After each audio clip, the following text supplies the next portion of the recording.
Tata cara belajar ilmu Ya, penarikan Assalamualaikum benda gaib. warahmatullahi wabarakatuh. Bagi sobat tinjau, Oke, banyak bimbingan sobat yang lewat WA, bertanya tentang mahar ilmu 200 penarikan lain benda ongkir. gaib ya. Yang minat diwa, Belajar cariwa di jarak F Ustas jauh. Naga Itu Bumi. bagaimana caranya? Ya. Oke, sekarang saya jelaskan ya. Tata cara belajar ilmu penarikan benda-benda gaib bagi sobat kita yang jauh. Oke ya. Tata caranya seperti apa? Ya. Jadi tata caranya seperti ini ya. Pertama,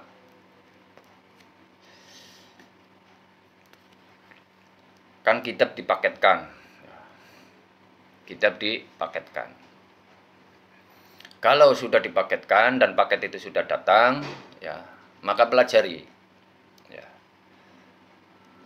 Nah, bagaimana tata cara belajar? Perhatikan penjelasan yang saya jelaskan ya. Pertama ya, yaitu jurus ya. Ada 8 jurus dalam ilmu ini.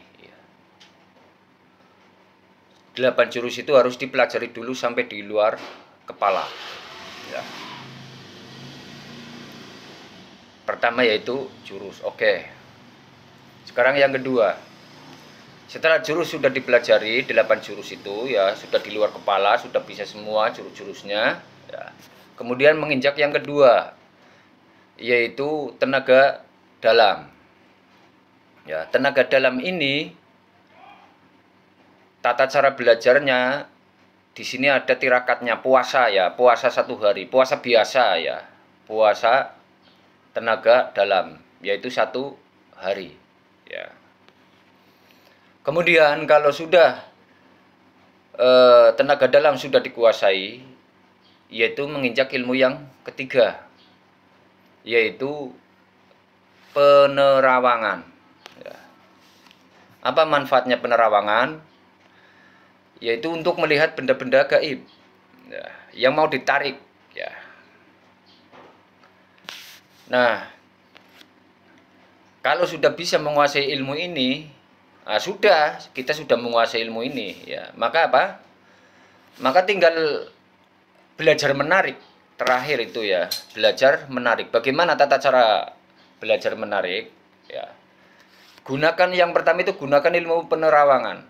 Terawang itu di mana yang ada benda, pusaka, mustika dan lain-lain ya.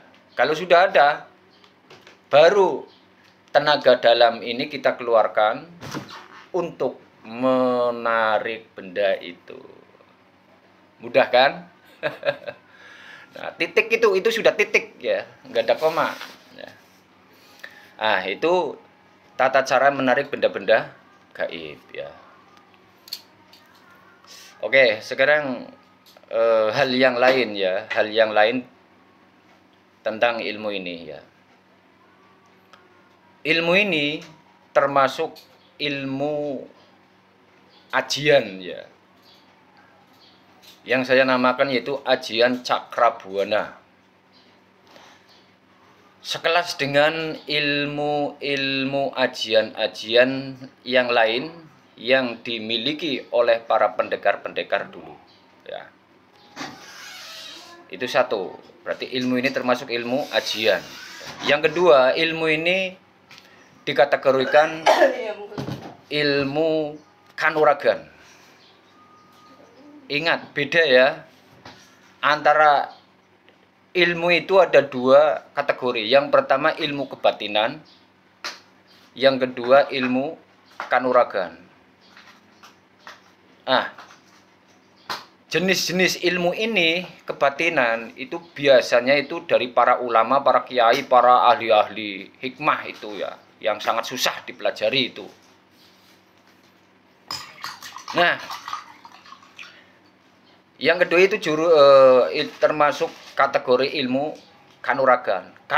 Ilmu kanuragan itu yang dimiliki oleh para pendekar-pendekar masa lalu. Ya. Jadi ingat ya, kalau sobat-sobat belajar ilmu ya, Jangan yang ambil yang kebatinan, percuma. Ya. Buang-buang waktu, buang-buang tenaga, buang-buang umur. Ya. Karena apa? Ilmu itu tidak pasti. Ya. Tidak jelas. Ya. Sudah tirakat, sudah puasa, sudah dzikir, sudah waktu sudah penuh. Mana hasilnya? Nggak ada. Percuma belajar ilmu kebatinan. Ya. Maka kalau sobat semua mencari sebuah ilmu, maka saya sarankan cari ilmu kanuragan. Apa tanda-tanda ilmu kanuragan? Ilmu kanuragan itu tanda-tandanya ilmu itu ada jurus-jurusnya. Ya. Coba sobat semua teliti, ya, analisa. Pendekar-pendekar masa lalu. Contoh ya, dalam film-film kolossal sobat semua tahu ya. Seorang pendekar yang bernama Brahma Kumbara. Oke. Beliau memiliki sebuah ajian yang namanya ajian serat jiwa. Perhatikan, ketika dia mengeluarkan ajian serat jiwa, pasti sebelum ajian itu dikeluarkan, pasti dia apa ini namanya? Mengeluarkan jurus dulu. Kalau jurus sudah pas, baru ajian itu dikeluarkan. Begitu ya. Demikian juga dengan ajian Cakrabuana ini. Ya. Sebelum menarik benda-benda gaib, tenaga dalam, terawangan, pasti jurus yang harus dipelajari dulu. Masuk akal kan? Inilah wawasan-wawasan tentang ilmu penarikan benda-benda gaib. Ya, bagi sobat yang kurang jelas boleh ditanyakan aja. Gitu aja ya. Yo, terima kasih. Assalamualaikum warahmatullahi wabarakatuh.